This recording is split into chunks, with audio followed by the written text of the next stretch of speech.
नमस्कार प्रिय विद्यार्थियों। आज की वीडियो के माध्यम से हम लोग चर्चा करेंगे होम साइंस से बनने वाले बहुत ही महत्वपूर्ण 100 से अधिक ऑब्जेक्टिव टाइप के प्रश्नों के बारे में, जो कि आपकी परीक्षा में यानी बीए थर्ड सेमेस्टर की परीक्षा में सीधे तौर पर आने वाले हैं। अगर आप बीए थर्ड सेमेस्टर में होम साइंस सब्जेक्ट है, या फिर आप बीएससी से होम साइंस कर रहे हैं तो भी आपके लिए इंपॉर्टेंट है, या फिर माइनर में आपका पेपर मतलब माइनर में होम साइंस है तो भी आपके लिए यह लेक्चर बहुत ही ज़्यादा महत्वपूर्ण होने वाला है। तो प्लीज़ इस वीडियो को अंत तक जरूर देखिएगा, क्योंकि यह लेक्चर बहुत ही महत्वपूर्ण होगा बीए थर्ड सेमेस्टर के बच्चों के लिए जिन्होंने होम साइंस सब्जेक्ट चूज कर रखा है। होम साइंस में जब आप पहुँचते मतलब थर्ड सेमेस्टर में पहुँचते तो होम साइंस में आपको उन्नत पोषण और मानव विकास यानी कि advance nutrition and human development से बनने वाले प्रश्नों के बारे में जानना होता है। तो हम बहुत ही बारीकी के साथ एक एक प्रश्नों के बारे में चर्चा करेंगे। बहुत बहुत स्वागत है आप सभी का आपके अपने YouTube channel Shukla study point में। ठीक है, चलिए मैं जो है क्लास को प्रारंभ करता हूँ बिना समय गंवाए हुए बहुत ही महत्वपूर्ण प्रश्नों के साथ। पहला प्रश्न आपकी स्क्रीन पर आ चुका है, देखेंगे। ऊर्जा के प्रमुख स्रोत हैं, बताएं ऊर्जा के प्रमुख स्रोत कौन कौन से हैं। सभी लोग बताने का प्रयास करेंगे। देखिए, ऊर्जा जो होती है बेसिकली कार्बोहाइड्रेट से हमको ज़्यादा मिलती है। कार्बोहाइड्रेट से ऊर्जा जो है ज़्यादा मिलती है। तो ऊर्जा का प्रमुख स्रोत क्या है? कार्बोहाइड्रेट से ऊर्जा बहुत अधिक मात्रा में मिलती है। ठीक है, ऊर्जा का प्रमुख स्रोत क्या है? कार्बोहाइड्रेट। ठीक है, वसा जो होती प्रोटीन जो होती है हमारे शरीर की टूट फूट की मरम्मत करती है, ऊतकों का निर्माण करती है। हमारे जो ऊतक टूट जाते हैं उनकी मरम्मत भी यही करती है। ठीक है, ये बात आप ध्यान रखेंगे। खनिज लवण की अगर बात की जाए तो खनिज लवण जो होता है हमारे शरीर की रोगों से रक्षा करता है, और विटामिन भी हमारे शरीर की रोगों से रक्षा ही करते हैं। ये बात आप ध्यान रखेंगे। ठीक है, इसके अलावा आगे बढ़ते और भी चीज़ों को जानने का प्रयास करते हैं। फटाफट से वीडियो को लाइक कर दीजिएगा और शेयर भी कर दीजिएगा। दूसरा क्वेश्चन आपकी स्क्रीन पर आ चुका है। पोषण मानव जीवन की आवश्यकता है, बताएं पोषण मानव जीवन की आवश्यकता है। प्राथमिक आवश्यकता है यानी रोटी, बिल्कुल करेक्ट आंसर हो जाएगा। एक प्राथमिक आवश्यकता है, रोटी कपड़ा मकान, ये जीवन की मूलभूत आवश्यकताएं होती हैं। तो उनमें से जो ये आवश्यकता है खास करके जो रोटी की आवश्यकता है यानी प्राथमिक आवश्यकता है, यानी पोषण जो होता है रोटी खाने से ही मिलता है आपको। तो पोषण में 6 पोषक तत्व विद्यमान होते हैं। कौन कौन से? पहला होता है आपका कार्बोहाइड्रेट, दूसरा होता है वसा, तीसरा होता है प्रोटीन, चौथा होता है जो है खनिज लवण, और पांचवा होता है विटामिन, छठा होता है आपका जल।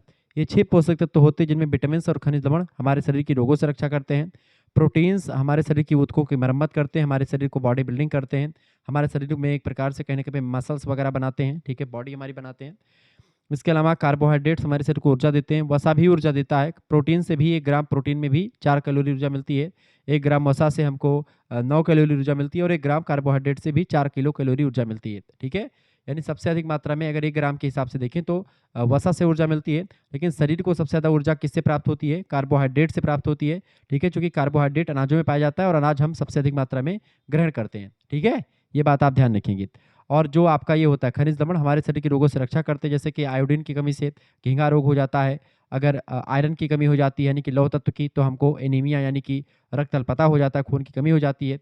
अगर हमारे शरीर में कैल्शियम की कमी हो जाती है, फास्फोरस की, तो हमारी हड्डियाँ और दांत कमज़ोर हो जाते हैं। ये तमाम प्रकार की चीज़ें आपको यहाँ पर समझनी पड़ेंगी। ठीक है, ये बात आप ध्यान रखेंगे। तो यही सब चीज़ें हैं। जल हमारे शरीर के तापक्रम को नियंत्रित करता है।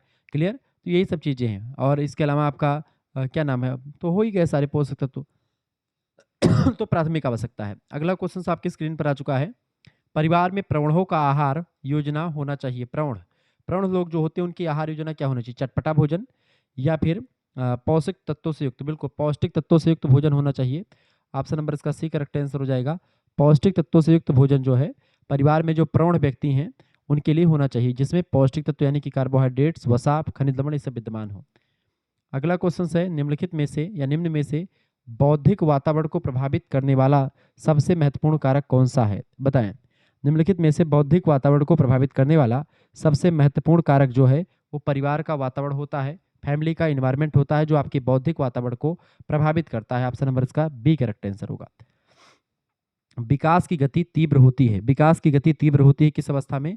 शैशवावस्था में। आप देखते हैं विकास की गति तीव्र होती है। हर प्रकार से विकास शैशवावस्था में आपको देखने को मिल जाता है। किशोरावस्था में।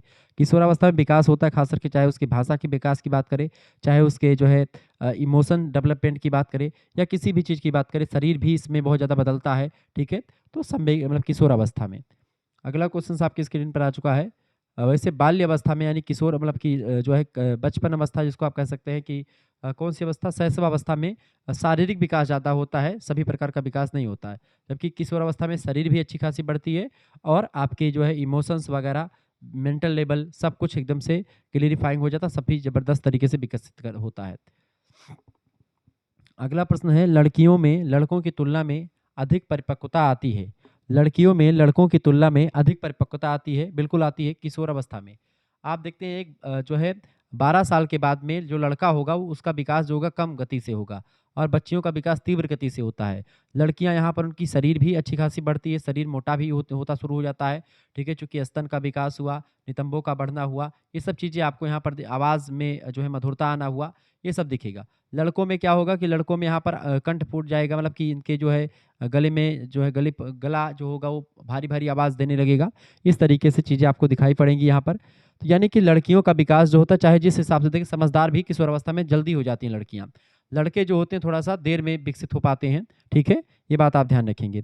आप देखेंगे अगर जो है 16 साल का कोई लड़का खड़ा कर दो बगल में और 16 साल की लड़की खड़ी कर दो, तो लड़की जो होगी वो बड़ी लगेगी और लड़का छोटा लगेगा, ठीक है, ये बात आप ध्यान रखेंगे। आगे बढ़िएगा, अगला क्वेश्चन आपकी स्क्रीन पर आ चुका है, फटाफट से आप देखेंगे। किशोर अवस्था की अवधि होती है, किशोर अवस्था, किशोर अवस्था की बात किए तो 12 से लेकर के आप मान सकते हैं, या 12 से जो है 20 तक, या 12 से 18 तक कुछ लोग मानते हैं, कुछ लोग 13 से 21 मानते हैं। तो यहाँ पर जो ऑप्शन के हिसाब से देखेंगे तो 13 साल से लेकर के 21 साल तक की अवस्था किशोर अवस्था यानी एडोलसेंस अवस्था कही जाती है, अंग्रेजी में एडोलसेंस कहा जाता है इसी को। आगे देखते हैं, अगला क्वेश्चन आ चुका है, बालक का मन कोरा कागज होता है। बालक का मन कोरा कागज होता है, कथन किसका है? तो ये जीन जैक्स रूसो का है, ऑप्शन नंबर इसका डी करेक्ट आंसर हो जाएगा, ठीक है। अगला क्वेश्चन आप देखेंगे, अगला क्वेश्चन से कौन सी प्रोटीन दूध में पाई जाती है, बताएं। दूध में कौन सी प्रोटीन पाई जाती है? देखिए दूध में कौन सी प्रोटीन की अगर पूछा जाए तो दूध में पाई जाती है कौन सी प्रोटीन बेटा? दूध में केसीन नाम की प्रोटीन पाई जाती है। लेकिन अगर आपसे ये पूछे कि दूध में कौन सा शर्करा पाई जाती है, दूध में कौन सा कार्बोहाइड्रेट पाया जाता है, तो दूध में कौन सी शर्करा पाई जाती है? तो लैक्टोज शर्करा पाई जाती है, ठीक है, लैक्टोज शर्करा दूध में पाई जाती है। इसी लैक्टोज शर्करा का मापन किया जाता है लैक्टोमीटर के द्वारा, और दूध की लैक्टोज शर्करा का मापन करके ही दूध की क्वालिटी का पता पहले लगाते थे। आजकल दूध में हम फैट का पता लगाते हैं, जैसे डेयरी पर अगर आप दूध ले जाते हैं तो वहाँ पर उसका फैट यानी उसमें कितनी वसा है दूध में, उस वसा को निकाला जाता है और वसा के आधार पर ही चीजें बताई जाती हैं, ठीक है। आगे देखेंगे, अगला क्वेश्चन से प्रश्न आ चुका, आहार में लवण का मुख्य उपयोग क्या होता है? लवण माने होता है नमक। तो भोजन के पाचन के लिए अपेक्षित हाइड्रोक्लोरिक अम्ल लघु मात्रा में पैदा करता है, थोड़ी मात्रा में HCl अम्ल जो होता है, जो भोजन को पकाने मतलब भोजन को पचाने के लिए इंपॉर्टेंट भूमिका निभाती है। ये गैस हाइड्रोक्लोरिक अम्ल HCl जो होती है, ये भोजन को पचाने के लिए इंपॉर्टेंट होती है। तो ये निर्माण जो होता है किससे होता है? ऐसे नमक का सूत्र क्या होता है? NaCl, ठीक है, NaCl। तो यहाँ पर Cl मिलेगा और हाइड्रोजन गैस अंदर मिल जाती है, ठीक है। जैसे ऑक्सीजन या H2O जल आप पीते तो H वहाँ का मिल जाता है, ठीक है। जैसे नमक ये है और पानी में मिला दीजिए इसको, ठीक है, तो HCl गैस वैसे निकल मतलब HCl वैसे आप निकल जाएगी, ठीक है। तो HCl जो होता है यानी हाइड्रोक्लोरिक अम्ल जो होती है वो बनाती है। तो इसका करेक्ट आंसर क्या हो जाएगा? B option. आगे बढ़ते हैं और भी चीज़ों को जानने का प्रयास करते हैं, फटाफट से आप देखने का प्रयास करेंगे।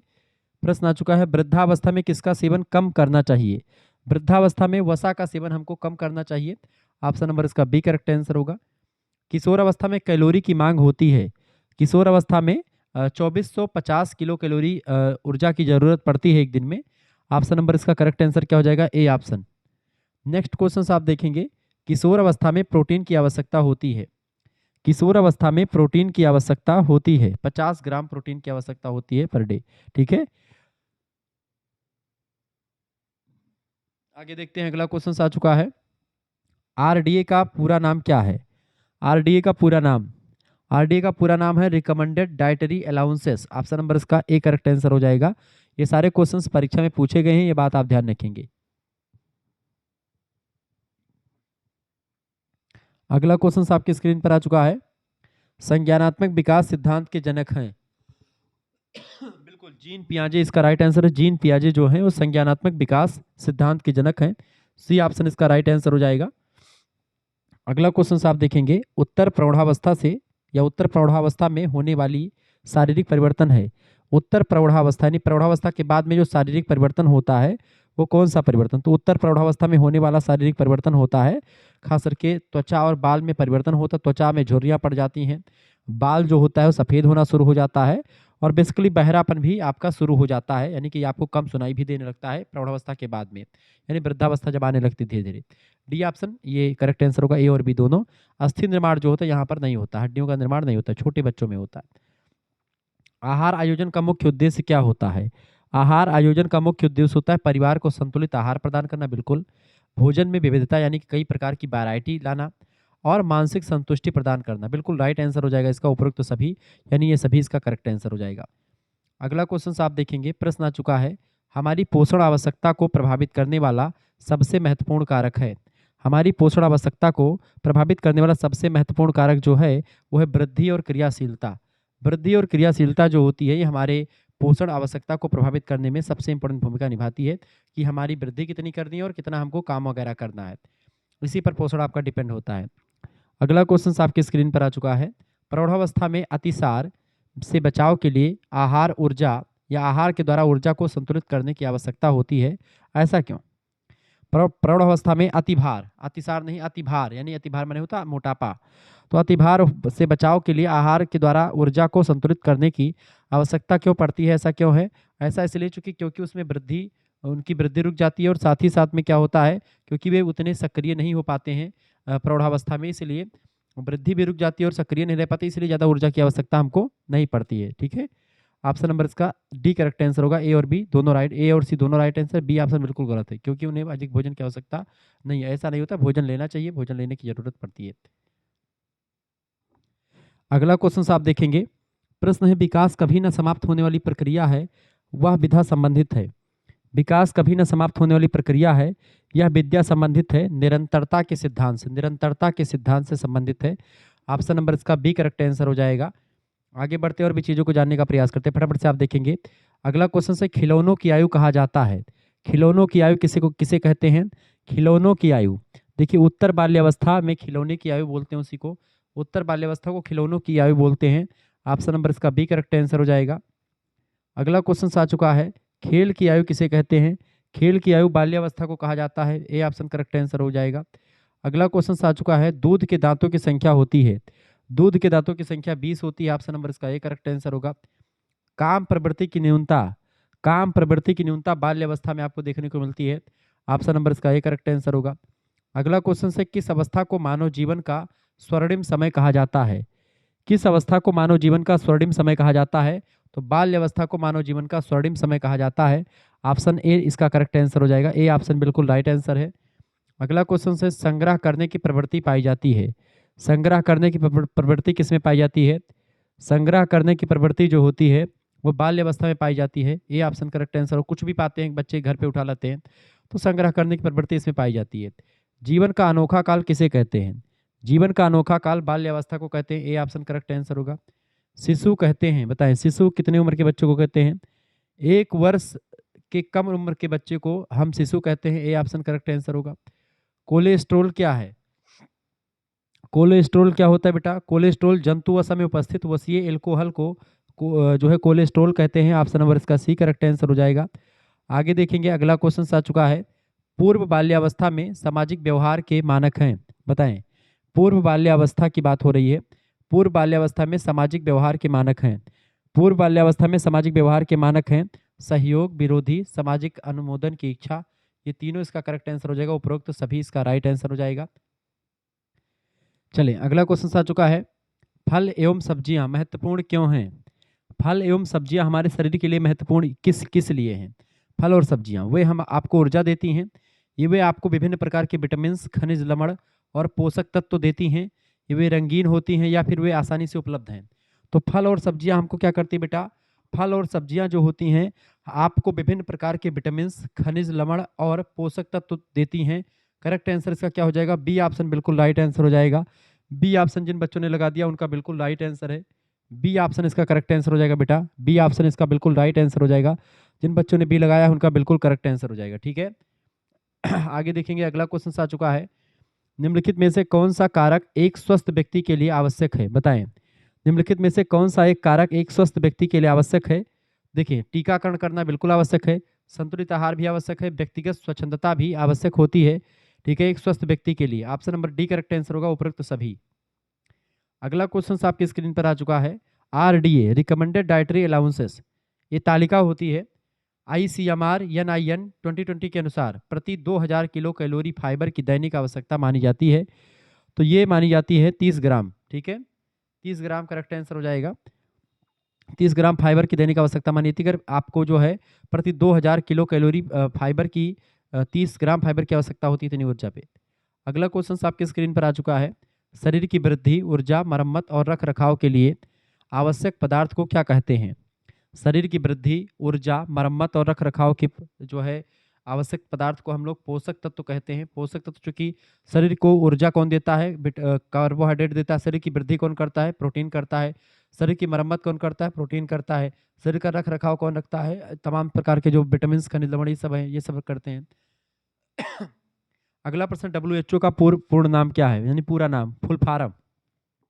WHO का पूरा नाम है वर्ल्ड हेल्थ ऑर्गेनाइजेशन, यानी कि वर्ल्ड हेल्थ ऑर्गेनाइजेशन इसका पूरा नाम है, यानी कि विश्व स्वास्थ्य संगठन। सी ऑप्शन इसका राइट आंसर होगा। अगला क्वेश्चन है, निम्नलिखित में से किसे स्थूल पोषक तत्व कहा जाता है। निम्नलिखित में से किसे स्थूल पोषक तत्व कहा जाता है। तो कार्बोहाइड्रेट्स, प्रोटीन और वसा, इन सभी को स्थूल पोषक तत्व कहा जाता है। ऑप्शन नंबर इसका सी करेक्ट आंसर हो जाएगा। सी ऑप्शन इसका बिल्कुल राइट आंसर है। जिन बच्चों ने सी लगा दिया है उनका बिल्कुल राइट आंसर है, ठीक है। C option is right answer. जिन बच्चों ने सी लगा दिया उनका बिल्कुल करेक्ट आंसर है, ठीक है। चलिए, अगला क्वेश्चन आपकी स्क्रीन पर आ चुका है। पोषक तत्व के प्रति ग्राम सबसे बड़ा ऊर्जा का मूल्य प्रदाता है। तो आप देखेंगे वो होगा आपका वसा,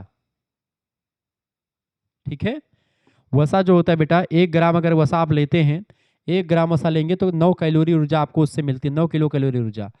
और ठीक है, और अगर 1 ग्राम आप पर प्रोटीन लेते तो 4 कैलोरी ऊर्जा मिलती है। 1 ग्राम कार्बोहाइड्रेट में भी 4 कैलोरी ऊर्जा, लेकिन वसा में 9 कैलोरी ऊर्जा मिलती है 1 ग्राम में, ठीक है।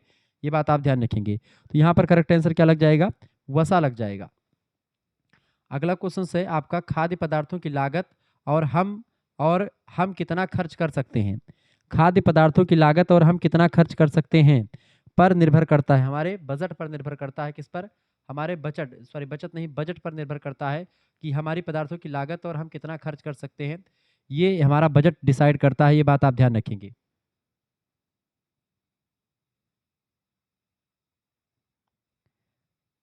आगे बढ़ते हैं। अगला क्वेश्चन आपके स्क्रीन पर आ चुका है, फटाफट से आप देखने का प्रयास करेंगे। बहुत ही जबरदस्त क्वेश्चन आ चुका है, आपकी परीक्षा की दृष्टि से बहुत ही जबरदस्त क्वेश्चन है, बताने का प्रयास करेंगे। प्रश्न है, अनुभव के द्वारा, प्रश्न क्या आ चुका है, प्रश्न आ चुका है, अनुभव के द्वारा व्यवहार में परिवर्तन को सीखना या अनुभव कहते हैं। यह परिभाषा किसने दी है, बताएं। फटाफट से आप बताने का प्रयास करेंगे। अनुभव के द्वारा व्यवहार में परिवर्तन को सीखना या अनुभव कहते हैं, यह परिभाषा किस विद्वान ने दी है, सभी लोग बताने का प्रयास करेंगे। यह परिभाषा किस विद्वान ने दी है, सभी लोग बताने का प्रयास करेंगे। इसका राइट आंसर क्या हो जाएगा, किंग्सले व गौरी ने, वुडवर्थ ने, या गेट्स ने, या फिर जो है स्किनर महोदय ने। फटाफट से आप बताने का प्रयास करेंगे।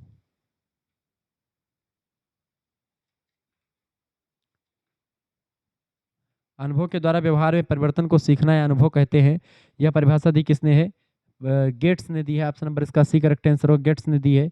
सी ऑप्शन इसका राइट आंसर हो जाएगा। अगला क्वेश्चन आपकी स्क्रीन पर आ चुका है। किसी नई वस्तु का निर्माण कहलाता है, किसी नई वस्तु का निर्माण क्या कहलाता है, किसी नई वस्तु का निर्माण को हम सृजनात्मकता कहते हैं। ऑप्शन नंबर इसका ए करेक्ट आंसर हो जाएगा। आगे बढ़िएगा, अगला क्वेश्चन आपकी स्क्रीन पर आ चुका है, फटाफट से आप देखेंगे। प्रश्न है, निम्नलिखित में से या निम्न में कौन से गुण सृजनात्मक बालक के नहीं होते हैं। सृजनात्मक बालक के गुण में समायोजन करने की क्षमता होती है, निर्णय लेने की क्षमता भी होती है और एकाग्रता भी होती है, ठीक है। रूढ़वादिता इनमें नहीं होती है। तो करेक्ट आंसर क्या हो जाएगा, जो सृजनशील बालक होते हैं वो नई नई चीज़ों को सीखने में एक प्रकार से इंटरेस्टेड होते हैं, उनमें रूढ़वादिता नहीं होती। ऑप्शन नंबर इसका सी करेक्ट आंसर होगा।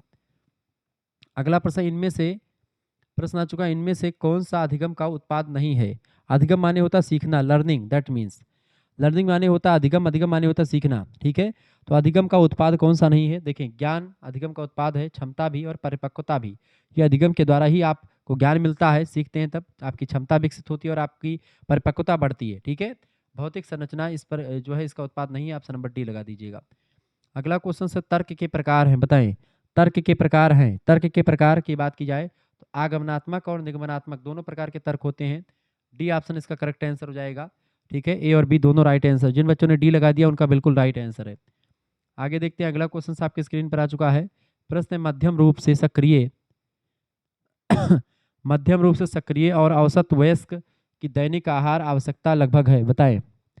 फटाफट से आप बताने का प्रयास करेंगे। मध्यम रूप से सक्रिय और औसत वयस्क की दैनिक आहार आवश्यकता लगभग में कितनी होती है? तो 2500 किलो कैलोरी होती है। ऑप्शन नंबर इसका बी राइट आंसर हो जाएगा।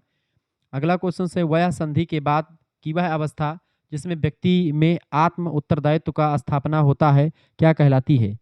वह संधि के बाद की वह अवस्था जिसमें व्यक्ति में आत्म उत्तरदायित्व का स्थान होता है वह अवस्था कहलाती है प्रौढ़ अवस्था। ऑप्शन नंबर इसका सी करेक्ट आंसर हो जाएगा, प्रौढ़ अवस्था कहलाती है। अगला क्वेश्चन आप देखेंगे, दो शब्दों का उच्चारण अवसर डैश वर्ष की आयु के बच्चों के द्वारा किया जाता है। दो शब्दों का उच्चारण जो होता है अक्सर आप देखते हैं किस उम्र के बच्चे करते हैं दो शब्दों का उच्चारण। दो शब्दों का उच्चारण जो होते हैं 1.5 से 2.5 साल के बच्चे जो होते हैं दो शब्दों का उच्चारण करना शुरू कर देते हैं। ऑप्शन नंबर इसका बी करेक्ट आंसर हो जाएगा। जिन बच्चों ने बी लगा दिया उनका बिल्कुल राइट आंसर है। ठीक है, चलिए आगे बढ़ते हैं और भी चीज़ों को जानने का प्रयास करते हैं। बहुत बढ़िया, बहुत बढ़िया। चले, अगला क्वेश्चन आ चुका है सूक्ष्म क्रियात्मक कौशल। सूक्ष्म क्रियात्मक कौशल की अगर बात की जाए, सूक्ष्म क्रियात्मक कौशल जो होता है चित्रकारी होता है, लिखना और दस्तकारी, ये सब जो होते हैं सूक्ष्म क्रियात्मक कौशल है जिसमें आपको बड़ा दिमाग लगाना पड़ता है। ठीक है, ऑप्शन नंबर इसका डी राइट आंसर हो जाएगा। अगला क्वेश्चन आ चुका है, वृद्ध अवस्था में निम्नलिखित पोषक तत्वों की आवश्यकता होती है। वृद्धावस्था में निम्नलिखित पोषक तत्वों की आवश्यकता होती है। देखिए, सामान्य से अधिक ऊर्जा की आवश्यकता होती है वृद्धावस्था में। ठीक है, या सामान्य से अधिक कार्बोज की आवश्यकता होती है, या 1 ग्राम प्रोटीन प्रति किलोग्राम शरीर भार के हिसाब से आवश्यकता होती है। तो इसमें देख सामान्य से अधिक ऊर्जा और सामान्य से अधिक कार्बोज या 1 ग्राम प्रति ग्राम प्रोटीन प्रति ग्राम शारीरिक भार के हिसाब से जरूरी होती है। इसका करेक्ट आंसर जो हो जाएगा, सामान्य से अधिक कार्बोहाइड्रेट की जरूरत यहाँ पर उतनी ज़्यादा नहीं होती क्योंकि कार्बोहाइड्रेट की कोई जरूरत नहीं पड़ती। वृद्धावस्था में काम करने में ज़्यादा थोड़ी ना मेहनत लगती। तो इसका करेक्ट आंसर क्या हो जाएगा? सी ऑप्शन इसका राइट आंसर हो जाएगा, 1 ग्राम प्रोटीन प्रति किलोग्राम शरीर भार के हिसाब से। ठीक है, तो वृद्धावस्था में कार्बोहाइड्रेट की जरूरत ज़्यादा नहीं पड़ती है जबकि प्रोटीन की जरूरत पड़ सकती है। ठीक है, थोड़ा बहुत मात्रा में, क्योंकि तमाम प्रकार की टूट फूट की मरम्मत करनी होती है। तो इसका सी ऑप्शन करेक्ट आंसर हो जाएगा। लेकिन यूनिवर्सिटी वगैरह डी भी लगा देती हैं, तो डी लगा दीजिएगा चाहे सी लगा दीजिए, दोनों में से कोई लगाएंगे तो सही उत्तर होगा। यूनिवर्सिटी डी मानती हैं, बट जो अगर सही हिसाब से देखा जाए, इसको अगर फैक्चुअल हिसाब से देखा जाए, एक टीचर के दृष्टिकोण से मैं देखूँ तो मैं सी लगाऊंगा, लेकिन अगर यूनिवर्सिटी के हिसाब से देखेंगे तो आपका डी लगेगा। ठीक है, अगला क्वेश्चन आपके स्क्रीन पर आ चुका, फटाफट से आप देखेंगे। संवेग की कितनी दशाएं, मतलब कितनी दशाएं कितने प्रकार की हैं? संवेग की दिशाएं कितने प्रकार की होती हैं? संवेग की दिशाएं 3 प्रकार की होती हैं। Option number B correct answer होगा। अगला क्वेश्चन से बालकों के संवेगात्मक व्यवहार को प्रभावित करने वाले कारक हैं, बताएं। बालकों के संवेगात्मक व्यवहार को प्रभावित करने वाले कारक हैं शारीरिक विकास, बुद्धि और सामाजिक वातावरण। ये सब जो होते हैं ये संवेगात्मक व्यवहार को प्रभावित करने वाले कारक हैं। इसका डी ऑप्शन करेक्ट आंसर हो जाएगा। अगला क्वेश्चन आपकी स्क्रीन पर आ चुका है, बालकों के संवेग संबंधित होते हैं। बालकों के संवेग जो होते हैं मूर्त वस्तुओं में से और अमूर्त वस्तुओं से संबंधित होते हैं। सी ऑप्शन करेक्ट आंसर हो जाएगा। उपयुक्त दोनों से संबंधित होते हैं। संवेगों पर नियंत्रण पाया जा सकता है। संवेगों पर हम नियंत्रण पा सकते हैं, इमोशंस, संवेग को अंग्रेजी में इमोशंस कहते हैं। बताइए, फटाफट से आप बताने का प्रयास करेंगे इसका राइट आंसर क्या हो जाएगा। संवेगों पर नियंत्रण पाया जा सकता है शोधन के द्वारा भी, दमन के द्वारा भी और रेचन के द्वारा भी। इन तीनों क्रियाओं के द्वारा संवेगों पर हम नियंत्रण प्राप्त कर सकते हैं। इसका डी ऑप्शन बिल्कुल राइट आंसर हो जाएगा। अगला क्वेश्चन से खेल का अर्थ है। खेल का अर्थ क्या होता है? एक स्वैच्छिक, आत्म केंद्रित और मनोरंजनात्मक क्रिया को हम खेल कहते हैं। ऑप्शन नंबर इसका सी करेक्ट आंसर हो जाएगा। आगे बढ़िएगा, अगला क्वेश्चन आपके स्क्रीन पर आ चुका है। फटाफट से आप बताने का प्रयास करेंगे अगला क्वेश्चन क्या हो जाएगा। चलिए, अगला क्वेश्चन क्या आ चुका है भैया, इनमें से कौन सा पैरों का कौशल नहीं है? पैरों का कौशल कौन सा नहीं है? पैर जिसमें इंपॉर्टेंट भूमिका नहीं निभाता है। देखिए, तैरना, नाचना और कूदना, इन सभी में पैरों की इंपॉर्टेंट भूमिका होती है, जबकि नहाने में पैरों की उतनी भूमिका नहीं होती है। ये ऑप्शन करेक्ट आंसर होगा। अगला क्वेश्चन से भाषा विकास को प्रभावित करने वाले कारक हैं। भाषा विकास को प्रभावित करने वाले कारकों की अगर बात की जाए तो जैसे लिंग होता है यानी कि महिला और पुरुष, स्वास्थ्य आपका कैसा रहता है और परिवार का आकार कैसा है, ये सब आपके प्रभावित करते हैं आपके भाषा विकास को, लैंग्वेज डेवलपमेंट को। ये बात आप ध्यान रखेंगे। ठीक है, करेक्ट आंसर हो जाएगा डी ऑप्शन। अगला क्वेश्चन से भाषा की छोटी इकाई है। भाषा की सबसे छोटी इकाई कौन सी होती है? भाषा की छोटी इकाई होती है प्रेगमेटिक, ठीक है। ऑप्शन नंबर इसका सी करेक्ट आंसर हो जाएगा। अगला क्वेश्चन से क्रियात्मक विकास के प्रकार हैं। क्रियात्मक विकास के प्रकार हैं, दो प्रकार के क्रियात्मक विकास होते हैं। ऑप्शन नंबर इसका ए राइट आंसर हो जाएगा। जिन बच्चों ने ए लगा दिया है उनका राइट आंसर क्या हो जाएगा? बिल्कुल। अगला क्वेश्चन आ चुका है, इनमें से कौन सा क्रियात्मक कौशल नहीं है, मतलब कौशल है, इनमें से कौन सा क्रियात्मक कौशल है? चित्रकारी, पढ़ना, बुनाई करना, ये सब चित्र मतलब ये सब क्रियात्मक कौशल हैं, ठीक है। ऑप्शन नंबर इसका डी करेक्ट आंसर हो जाएगा। आगे देखेंगे, अगला क्वेश्चन आ चुका है, आपकी परीक्षा की दृष्टि से बहुत ही महत्वपूर्ण लेक्चर है। देखिए प्रश्न है, इनमें से कौन सा ग्रास मोटर कौशल नहीं है? इनमें से कौन सा ग्रास मोटर कौशल नहीं है? बताएं, इनमें से कौन सा ग्रास मोटर कौशल नहीं है? तो चित्रकारी करना ये ग्रास मोटर कौशल नहीं, बाकी कूदना, दौड़ना, खड़ा करना ये सब जो होता है ग्रास मोटर कौशल के अंतर्गत आ जाता है। अगला क्वेश्चन आपकी स्क्रीन पर आ चुका है, क्रियात्मक व संज्ञानात्मक विकास होता है, क्रियात्मक या संज्ञानात्मक विकास होता है संपूर्ण जीवन काल तक, ठीक है। बिल्कुल, संपूर्ण जीवन काल तक आपके क्रियात्मक और संज्ञानात्मक विकास आपका होता रहता है, ये बात आप ध्यान रखेंगे, ठीक है। आगे बढ़ते हैं और भी चीज़ों को जानने का प्रयास करते हैं। अगला क्वेश्चन आ चुका, सही और गलत के बीच अंतर करने की योग्यता इंगित करती है।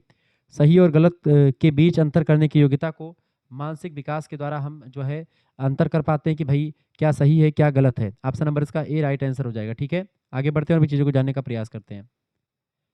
एक बात और ध्यान रखेंगे, अगर आपको हमारे साथ जुड़ना है, हमारे कोर्स से ज्वाइन होना है, पीडीएफ कोर्स से, live class link, PDF notes, model paper revision class वाले ग्रुप से जुड़ना है, व्हाट्सएप ग्रुप से ज्वाइन करना है, सभी सब्जेक्ट का जिसमें पीडीएफ नोट्स मिलेगा, प्रैक्टिस सेट मिलेगा, सब कुछ मिलेगा। अति लघु उत्तरीय, लघु उत्तरीय, दीर्घ उत्तरीय टाइप के क्वेश्चन आंसर मिलेंगे। जैसे आप डीडीयू के बच्चों के लिए हुआ है सिद्धार्थ यूनिवर्सिटी, महात्मा गांधी काशी विद्यापीठ, जननायक चंद्रशेखर बलिया विश्वविद्यालय, महाराजा सुहेलदेव आजमगढ़ विश्वविद्यालय, मासाको भरी सहारनपुर, राजा महेंद्र प्रताप सिंह स्टेट यूनिवर्सिटी, ठीक है। इसके अलावा एमजी पैरी बरेली रोहिलखंड विश्वविद्यालय, चौधरी चंद सिंह मेरठ विश्वविद्यालय, छत्रपति साहू जी महाराज कानपुर विश्वविद्यालय, लखनऊ विश्वविद्यालय, छत्रपति साहू जी महाराज कानपुर विश्वविद्यालय हो गया, बुंदेलखंड यूनिवर्सिटी झांसी, प्रोफेसर रज्जू भैया स्टेट यूनिवर्सिटी, ठीक है। तमाम प्रकार के यूनिवर्सिटीज़ के लिए बहुत ही ज़रूरी होता है, ठीक है।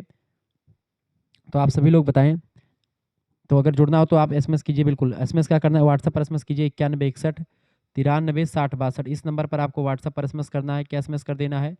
एसएमएस करना अपना नाम, ठीक है, अपनी यूनिवर्सिटी का नाम, अपने सब्जेक्ट के नेम और आप किस सेमेस्टर में है अपने सेमेस्टर के नाम लिख करके भेज दीजिएगा।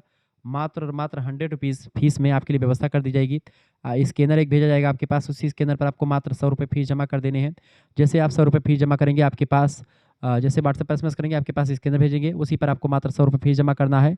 और मात्र 100 रुपये फीस में आपको केवल एक सब्जेक्ट नहीं बल्कि आपका जियोग्राफी, पॉलिटी, हिंदी, संस्कृत, अंग्रेजी जो भी सब्जेक्ट होगा, होम साइंस, शिक्षा शास्त्र, समाज शास्त्र, ठीक है, अर्थशास्त्र, गृह विज्ञान, ठीक है, सभी सब्जेक्ट का आपको मिल जाएगा। एंशिएंट हिस्ट्री और को करिकुलर में आपका चाहे फिजिकल एजुकेशन एंड योगा हो, चाहे आपका जो है human values and environmental studies हो, सभी की तैयारी मात्र और मात्र 100 रुपये फीस में ही हो जाएगी। यानी 100 रुपये फीस में आपके 3 मेजर, 1 माइनर, 1 को करिकुलर सारे सब्जेक्ट की तैयारी आपकी हो जाएगी मात्र और मात्र 100 रुपये फीस में। देर ना कीजिए, तुरंत एसएमएस कीजिए इस नंबर पर और व्हाट्सएप से जुड़ जाइए हमारे साथ। तो ये तो बात रही इसकी, और बाकी जो है पूरी क्लास जो है 4th सेमेस्टर वाली अभी से जो है जुड़ने के लिए, चूँकि अभी से जुड़ जाएंगे तो आप ही का फायदा होगा, क्योंकि आप 4th सेमेस्टर के बाद में जब जुड़ेंगे तो फिर 100 रुपये फीस लगेगी। लेकिन अभी ऑफर में क्या चल रहा है कि अगर 3rd और 4th का एक साथ आप जुड़ते हो, 3rd और 4th का एक साथ जुड़ते हैं तो केवल 150 रुपये ही लगेंगे दोनों के। यानी एक तो आप जो है 3rd सेमेस्टर में पूरा पढ़ेंगे ही, और पूरा 4th सेमेस्टर 6 महीने तक आप पढ़ते रहेंगे मात्र 150 रुपये फीस में, ठीक है। वैसे 100 लेकर के आपका 200 लग जाएगा, मतलब 200 रुपये हो जाएंगे 3rd और 4th के अलग अलग लेंगे तो, लेकिन एक साथ लेंगे तो अभी ऑफर में है 150 रुपये में मिल जाएगा, ठीक है। बाद में ये ऑफर नहीं रहता है, तो आप प्लीज़ जल्दी जुड़ जाएँ और आप कहिए कि गुरुजी हमको 3rd और 4th दोनों का एक साथ लेना है, इसलिए हमको जो है वो ऑफर वाले बता दीजिए 150 रुपये फीस वाला, ठीक है। तो 150 वाला फीस वाला अगर जुड़ना तो आप एसएमएस कर दीजिएगा व्हाट्सएप पर, तुरंत एसएमएस कीजिए, अभी फिलहाल ऑफर में है, ठीक है। चलें आगे देखते हैं, अगला क्वेश्चन आपकी स्क्रीन पर आ चुका है, फटाफट से आप देखने का प्रयास करेंगे। चलिए प्रश्न आपकी स्क्रीन पर आ चुका है, किस अवस्था में सामाजिकरण टोली के माध्यम से होता है? किस अवस्था में सामाजिकरण टोली के माध्यम से होता है? तो सामाजिकरण जो होता है टोली के माध्यम से बाल्यावस्था में होता है। बाल्यावस्था में बच्चे जो होते हैं वो मित्रवत व्यवहार करते हैं और उसी में सामाजिकरण यानी सोशलाइजेशन, मतलब सोशल प्रक्रिया उनकी जो होती है वो होती रहती है, यानी कि वो सीखते रहते हैं दोस्त वगैरह ग्रुप के माध्यम से। अगला क्वेश्चन आपकी स्क्रीन पर आ चुका है, दिवा स्वप्न अवस्था किस आयु से प्रारंभ होती है? दिवा स्वप्न अवस्था किस आयु से प्रारंभ होती है? तो किशोर अवस्था से दिवा स्वप्न अवस्था प्रारंभ हो जाती है मनुष्य की। ऑप्शन नंबर इसका बी करेक्ट आंसर हो जाएगा। आगे बढ़ते हैं, अगला क्वेश्चन आपकी स्क्रीन पर आ चुका, फटाफट से आप देखने का प्रयास करेंगे। प्रश्न, किशोर अवस्था के प्रमुख संवेग हैं।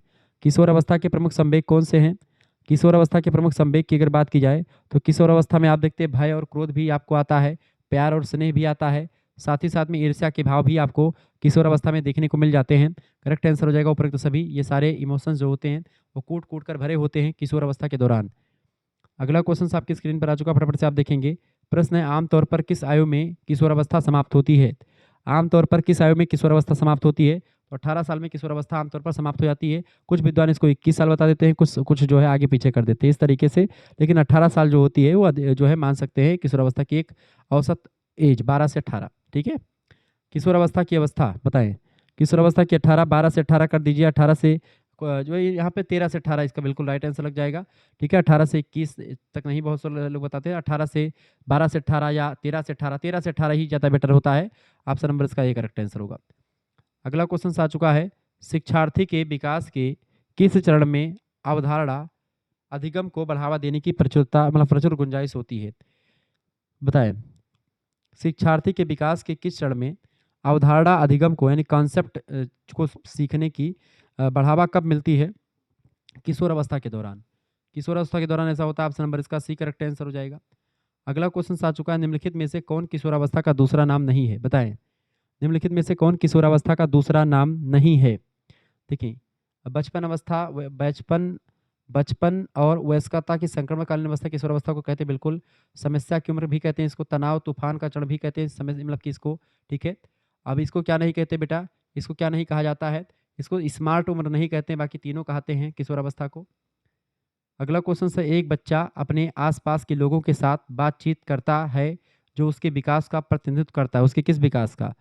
उसके संज्ञानात्मक विकास का प्रतिनिधित्व करता है। Option number D correct answer हो जाएगा इसका। अगला क्वेश्चन आ चुका है, शब्दार्थ विकास का अर्थ है। शब्दार्थ विकास का मतलब होता है किसी दो भाषाओं के अंतर्निहित नियम के विकास होना, भाषा का विकास होना। ठीक है, इसके अलावा बोली जाने वाली और लिखित भाषा के अर्थ को समझना। इसका तीनों करेक्ट आंसर हो जाएगा। उपरोक्त सभी इसका राइट आंसर हो जाएगा। अगला क्वेश्चन आप देखेंगे, विकास अनुदैर्ध्य अक्ष की दिशा में होता है। विकास का यह नियम क्या कहलाता है? इसको बोलते हैं प्रॉक्सिमोडिस्टल। ऑप्शन नंबर इसका ए करेक्ट आंसर हो जाएगा। अगला क्वेश्चन आपकी स्क्रीन पर आ चुका है। प्रश्न आप देखेंगे, तूफान और तनाव की अवस्था है। तूफान और तनाव की अवस्था, किशोर अवस्था को तूफान और तनाव की अवस्था के नाम से जानते हैं। ऑप्शन नंबर करेक्ट आंसर क्या हो जाएगा? C option. अगला क्वेश्चन है, औपचारिक परिचालन विधि है। औपचारिक परिचालन विधि जो होती है 11 वर्ष की होती है। डी ऑप्शन करेक्ट आंसर होगा। अगला क्वेश्चन आपकी स्क्रीन पर आ चुका, किस अवस्था में बालक का नाम पुकारने पर उत्तर देता है? किस अवस्था में बालक का नाम पुकारने पर उत्तर देता है वो? तो 6-7 महीने का जब बच्चा हो जाता है तो वो अपना नाम पुकारने पर जो होता है वो एक बार ऐसे इशारा कर देता है इधर उधर। ठीक है, अगला क्वेश्चन आ चुका है, नवजात शिशुओं में प्रोटीन की आवश्यकता होती है। नवजात शिशुओं में प्रोटीन की आवश्यकता होती है। ठीक है, 2 से 2.5 मिलीग्राम प्रतिदिन जो है। ऑप्शन नंबर इसका ये करेक्ट आंसर होगा। अगला क्वेश्चन आपके स्क्रीन पर आ चुका है, निम्न में से वृद्धि व विकास का प्रथम चरण कौन सा है? निम्न में से वृद्धि व विकास का प्रथम चरण होता है शारीरिक विकास। ऑप्शन नंबर इसका ये करेक्ट आंसर हो जाएगा। प्रारंभिक चरण में शरीर का विकास ही होता है, बाद में संज्ञानात्मक विकास, भाषा विकास, ये सब बाद में होते हैं। अगला क्वेश्चन आपकी स्क्रीन पर आ चुका, फटाफट से आप देखने का प्रयास करेंगे। प्रश्न, पोषण के सिद्धांतों को मानते हुए परिवार की आवश्यकता, समय व धन के अनुसार कल्पना करके भोजन प्रस्तुत करना क्या कहलाता है? पोषण के सिद्धांतों को मानते हुए परिवार की आवश्यकता, समय व धन के अनुसार कल्पना करके भोजन प्रस्तुत करना आहार आयोजन कहलाता है। ऑप्शन नंबर इसका बी करेक्ट आंसर होगा। अगला क्वेश्चन है, गर्भावस्था में निम्नलिखित में से कौन सा भोज्य पदार्थ नहीं दिया जाना चाहिए? गर्भावस्था में जो है बिना पाश्चुरीकरण वाली चीज़ें नहीं दी जानी चाहिए। बिना पाश्चुरीकरण वाली चीज़ें गर्भावस्था के दौरान नहीं देनी चाहिए, ये बात आप ध्यान रखेंगे। आगे बढ़ते और भी चीज़ों को जानने का प्रयास करते हैं। अगला क्वेश्चन आपकी स्क्रीन पर आ चुका है, यह अनुशंसा की जाती है कि शिशुओं का स्तन त्याजन किया जाए कब? मतलब स्तनपान जो है शिशुओं को ना करवाया जाए, कब से उनका स्तन का जो है पिलाना बंद किया जाए? तो 6 महीने के बाद में आप जो है बच्चों को स्तनपान कराना बंद कर सकती हैं, ये बात आप ध्यान रखेंगे। आगे बढ़ते हैं, अगला क्वेश्चन आपके स्क्रीन पर आ चुका है, फटाफट से आप देखने का प्रयास करेंगे। प्रश्न आपका बड़ा जबरदस्त आ चुका है। प्रश्न, माँ के दूध में नगण्य मात्रा में होता है। माँ के दूध में नगण्य मात्रा में क्या होता है? फ्लोराइड होता है। इसका सी ऑप्शन करेक्ट आंसर हो जाएगा। फ्लोराइड होता है। ठीक है, अगला क्वेश्चन आपकी स्क्रीन पर आ चुका है, गर्भावस्था में अतिरिक्त कैलोरी प्रतिदिन की आवश्यकता होती है। गर्भावस्था में अतिरिक्त कैलोरी प्रतिदिन की आवश्यकता होती है 300 कैलोरी। ठीक है, 300 कैलोरी अतिरिक्त जरूरत पड़ती है ऊर्जा की गर्भावस्था के दौरान महिलाओं को। ठीक है, अगला क्वेश्चन आ चुका है, गर्भावस्था की किस तिमाही में पोषक तत्वों की आवश्यकता अधिक बढ़ जाती है? गर्भावस्था की किस तिमाही में पोषक तत्वों की आवश्यकता अधिक बढ़ जाती है? तो तृतीय अवस्था में आवश्यकता अधिक बढ़ जाती है। इसका सी ऑप्शन बिल्कुल राइट आंसर हो जाएगा। ये बात आप ध्यान रखेंगे। चलिए, प्रश्न आपकी स्क्रीन पर आ चुका। अगला प्रश्न है, स्तनपान छुड़ाने के लिए दिए जाने वाले आहार को क्या कहते हैं? स्तनपान छुड़ाने के लिए दिए जाने वाले आहार को स्तन त्याग आहार कहा जाता है। ए ऑप्शन करेक्ट आंसर हो जाएगा इसका। अगला प्रश्न, नवजात की हृदय गति होती है। नवजात की हृदय गति 120 से 40 प्रति मिनट होती है। 120 से 140 जो है सांस जो है प्रति मिनट होती है हृदय की गति। ए ऑप्शन करेक्ट आंसर हो जाएगा। जन्म के समय शिशु के रक्त में हीमोग्लोबिन की सांद्रता कितनी तक होती है? तो हीमोग्लोबिन की सांद्रता 25 से 30 ग्राम प्रति 110 मिलीलीटर होती है। बी ऑप्शन इसका राइट आंसर होगा। 0.12 माह के शिशु को कैल्शियम की आवश्यकता होती है। 500 मिलीग्राम ऑप्शन नंबर इसका ए करेक्ट आंसर होगा।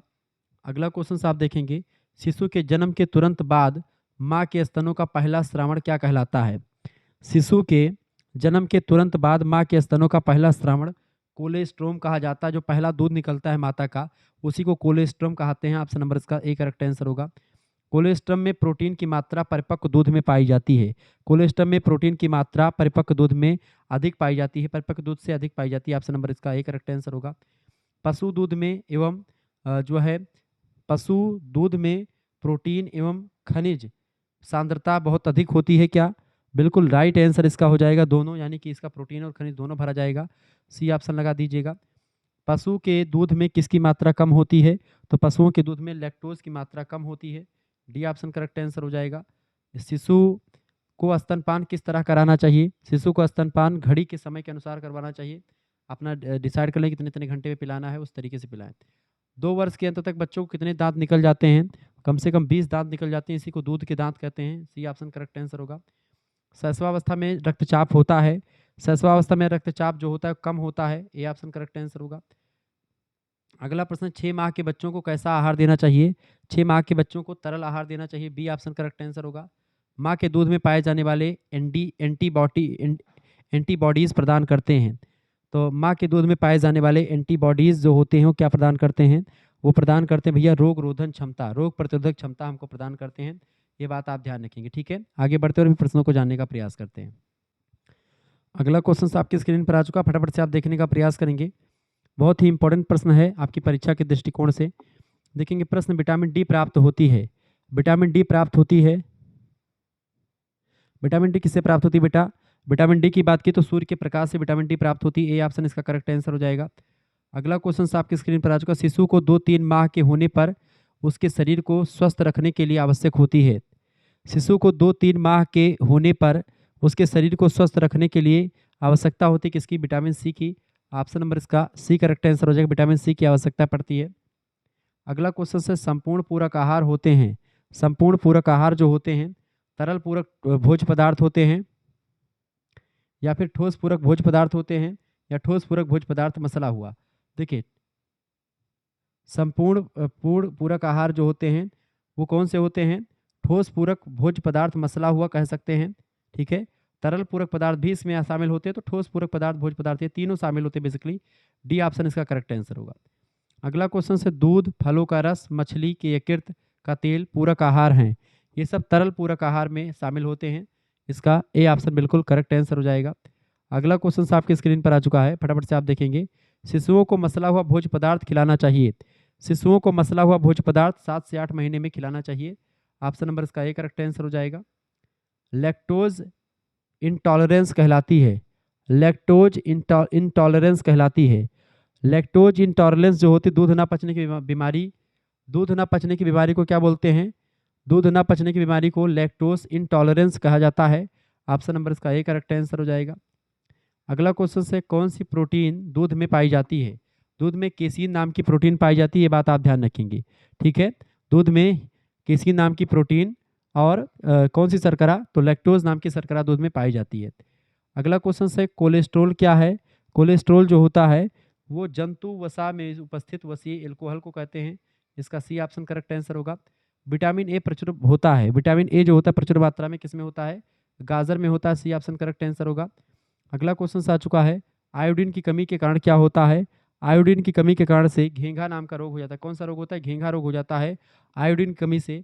आयोडीन की कमी से कौन सा रोग होता है बेटा? आयोडीन की कमी से घेंघा नाम का रोग हो जाता है। ये बात आप ध्यान रखेंगे। आयोडीन की कमी से कौन सा रोग? घेंघा रोग हो जाता है। ठीक है। जो घर का नमक होता है NaCl, उसमें हमको जो है ये मिल जाता है आयोडीन। किशोर अवस्था में परिवर्तन होते हैं। किशोर अवस्था में परिवर्तन होता है शारीरिक विकास के क्षेत्र में या फिर आत्मनिर्भरता की अवस्था के क्षेत्र में। देखिए, शारीरिक विकास और आत्मनिर्भरता दोनों के क्षेत्र में किशोर अवस्था में परिवर्तन आपको दिखाई पड़ते हैं। ऑप्शन नंबर इसका सी करेक्ट आंसर हो जाएगा। उपरोक्त तो दोनों इसका राइट आंसर हो जाएंगे। अगला क्वेश्चन से तूफान और तनाव की अवस्था है। तूफान और तनाव की अवस्था को किशोर अवस्था के नाम से जानते हैं और इस तरीके से यही सारे प्रश्न आपकी परीक्षा में आने वाले हैं। ठीक है, ये चीज़ें आप ध्यान रखेंगे। किशोर अवस्था को तूफान और तनाव की अवस्था। इस तरीके से आप लोगों ने बहुत सारे प्रश्नों को समझा। मिलते हैं फिर नेक्स्ट वीडियो में, तब तक के लिए जय हिंद जय भारत। आप सभी का बहुत बहुत धन्यवाद। हमारे चैनल को सब्सक्राइब कर लीजिएगा और वीडियो को लाइक और शेयर जरूर कर दीजिएगा। ठीक है। डिजिटल बोर्ड पर मैंने इसलिए नहीं पढ़ा क्योंकि आपको वहाँ पर इतने तीव्र गति से क्वेश्चंस नहीं करवा पाते, इसलिए आपकी समय की बचत के लिए मैंने यहाँ पर करवा दिया है। धन्यवाद।